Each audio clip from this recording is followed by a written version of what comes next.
viewing this as a de facto playoff game? It is. We've had a lot of those last several weeks. Feels good to play in big games. Do you like the fact that now, like, you guys put yourself in a position for a game with real stakes, kind of more so than maybe like the other team has an impact, y'all have an impact? Do you like that? Yeah, that's why you work so hard. You want to play in these kinds of games that matter at the end for the postseason. So hopefully we can go out and get a win and put ourselves in a good spot.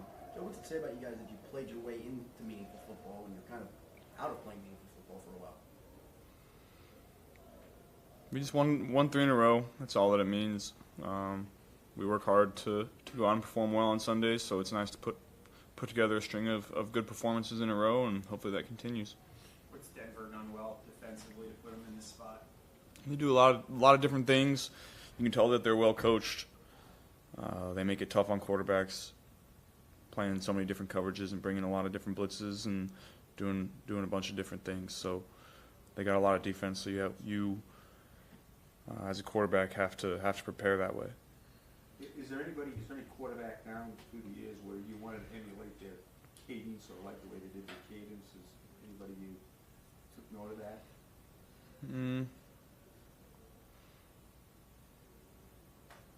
Not really. The cadence is a big weapon.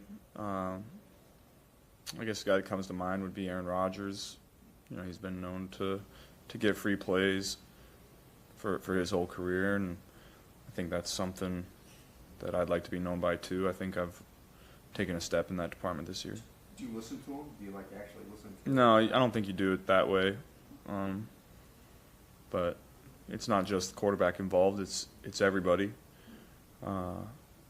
Understanding each play and what we want to do with the cadence on each play, and when, making fake calls, demeanor, a lot of different things go into it when you're changing up the cadence. Was that kind of maybe part of just the craftsmanship of being a great quarterback, you think? Just like an extra detail that makes like really great quarterbacks? I think the more football you play, the more you start to focus on little things like that can really make a difference. I'm sure you care about stuff like that, like all the little craftsmanship things that go towards being like a guy who's truly great. I think that's what separates the great players from the good players. How old were you when you realized that cadence could be a weapon? I don't know. You watch it growing up, and you see people do it like Aaron. What makes Surtain so dangerous? He's so patient when he's covering people. He never panics. He uses his length and his size to his advantage. He makes it tough. He's always around the ball. He's never just gonna get beat clean, super clean. He's gonna make you make a great throw and catch. And those are the guys that are tough to go against. Several weeks ago, you were asked about quarterbacks you like to watch, and you brought up Bo Nix, which I think surprised many of us at the time. What is it about him as a rookie that's caught your eye? Looks like it's moving slow for him out there right now. I've had a chance to watch them on TV a couple times this year, and they do a good job on offense, running the ball, play action, but then, when he's asked to drop back and make plays, he seems to consistently make them. I think he's got a much stronger arm than people thought. I think he's playing really good football right now. The way he moves out of the pocket, it seems to be almost, kind of like a veteran almost, the way he's moving around. Is that caught your eye at all, the way he moves around? Yeah, he's definitely athletic and uses that, and will continue to learn how to use it. This is probably a more unique matchup for you, given that you've known Bo for so long. You've kind of seen him build his way into the position he's in now. I'm not sure I would say that, but it's always nice to see guys that you've played. I played against Bo when he was a true freshman at Auburn, and when that was 2018, I guess. So it's always nice to see guys that you've competed against and known for a long time to continue to improve and put themselves in good position to have a good career. Is the throw to Sample almost even crazier than the touchdown to T? Yeah, I liked that one. That one was pretty cool too. Didn't really realize it in the moment, but that one was pretty cool. Was it a legit no look? Did you actually? It looked like your back was to him before he even caught the thing. Well, I was getting twisted to the ground, and I knew where he was, and just kind of flipped it over the shoulder, and he's been doing a great job of making himself available in those types of situations. I think Drew's really taken a big step this year, doing that kind of stuff for us. Were you a double assist guy per game at Athens in basketball? I was a scorer. Joe, you and Coach Payton were both in New Orleans. You ever have an extended time conversation with him? No, I've never met him. Is this Denver defense got as much team speed, overall team speed, as any that you're not against this year? You feel it up at their defensive line. They're explosive and athletic up front. And so you have to counter that with scheme, and then for myself, understanding when I can get up and get out of the pocket, and, make them stay consistent in their rush lanes. Is Surtain the best corner you would have faced this year, you think? I felt that way when we played them in 21. We'll find out. We'll find out on Sunday. We've played some good ones this year, but I have a lot of respect for him. How much are you and Jamar and that offense looking forward to a test like this? Y'all had really great numbers this year, but to do it against a defense like that, do you guys feel like that would say something extra about how good y'all were offensively this year? Yeah, we've played a lot of the top defenses in the league and consistently put together good performances against them. So I always have a ton of confidence in our guys, and each defense presents its own challenges, and you take that week by week. So we'll have a good scheme and we'll be ready for it.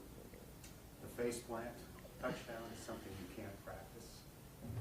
What are the weirdest things you do practice? Do you do lefty throws behind the back? I mean, even for the fun. We've practiced lefty throws before a couple years ago. Never pulled that one out. But I've been in that exact same spot a couple times this year in games and haven't quite connected on the throws. So I've got reps of doing that. Just putting your body in weird positions and having to use different parts of your body to get enough velocity on it. And this is the most I've ever really done that. So you're kind of learning on the fly. But the more I did it early in the year, the better equipped I was to execute it later in the year, and you saw that on Sunday, I think. Was that a core strength throw? Yeah, that's something that I work really hard on. I think whenever you're in a position like that, you have to use your body's momentum to understand how to get it off, and you have to put your arm in a position to keep it from just going right into the dirt. So you have to understand when you're going to hit the ground, how your upper body is going to move, and you have to calculate that depending on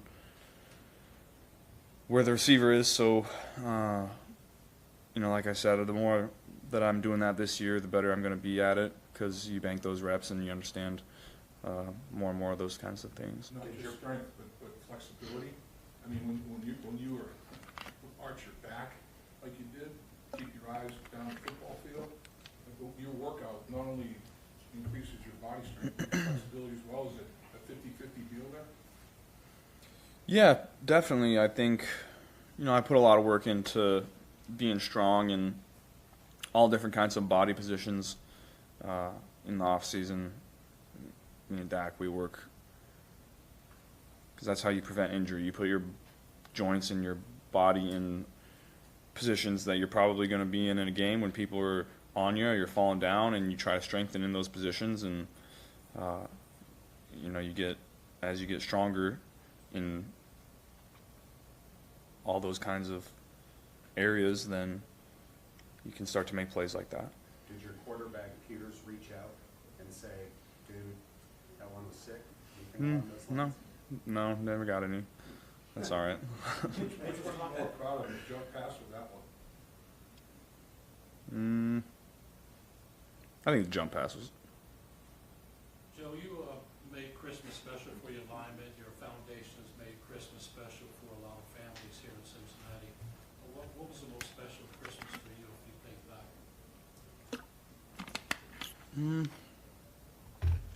Whenever my brothers came into town and I was able to spend it with them, Christmas was always a little different, because sometimes you were in a bowl. My dad was in a bowl game around that time, so sometimes we were traveling. Sometimes it was Christmas in the hotel. Sometimes you got to be at home. Whenever my brothers were able to come in town and spend it with them, that was always my favorite. What's the best bowl trip vacation you got? There was one in high school that was in Alabama. Might have been I forget which bowl game it was, but it was in Mobile. I think I broke the Pac-Man record in the bowl game area. That was cool. I think it's been about a month since we've asked you about your wrist. Has it gotten to the point where maybe a day or two goes by where you don't think about it at all? I'm not thinking about it a ton right now. I'm not. I think we're pretty much past it. There's still arm care and things that I do to help with that, but we're in a good spot. What's the key to getting the high school Pac-Man?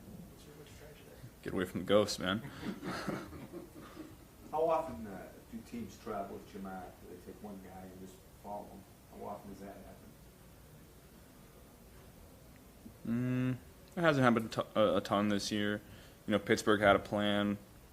I think that plan was more matchup oriented with T. They wanted the longer, bigger guy on T.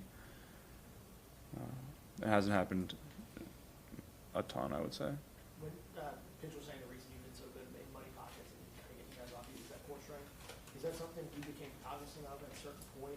It's kind of, hey, this is if I'm going to deal with tight pockets and congestion, this is something I've got to get better at, or how does that become maybe a point of emphasis for you in the off seasons? That's just always been a point of emphasis for us in the off season. Playing quarterback is all about core strength, and that's how you get the velocity on the ball. If you don't have your feet set, or if you want to break tackles, you want to have your pocket movement be as good as mine is, and you have to train your core in a lot of different positions, and we work that every single day in the off season, and it just continuously gets better every year as we grow and get stronger and understand what we want to work on, and so it's nice to see that showing up. What role can the crowd play Saturday night, the fact that this is here and not in Denver? It's always harder as a quarterback when you're playing on the road and you can't communicate the way that you want to, and you can't use the cadence to the level that you want to because of the crowd noise, and so we need everybody to show up on Saturday and give us their best. Dave Lapham here, and every day I am grateful for my experience to have played professional football. As a player, I realize self-motivation, leadership, and appreciating your teammates are key. At First Star Logistics, you can use those same attributes to create the life you want for you and your family. Build your future by working hard like I did. You'll see results both on and off the field. Call First Star Logistics today and be part of our winning team. Opportunity knocking.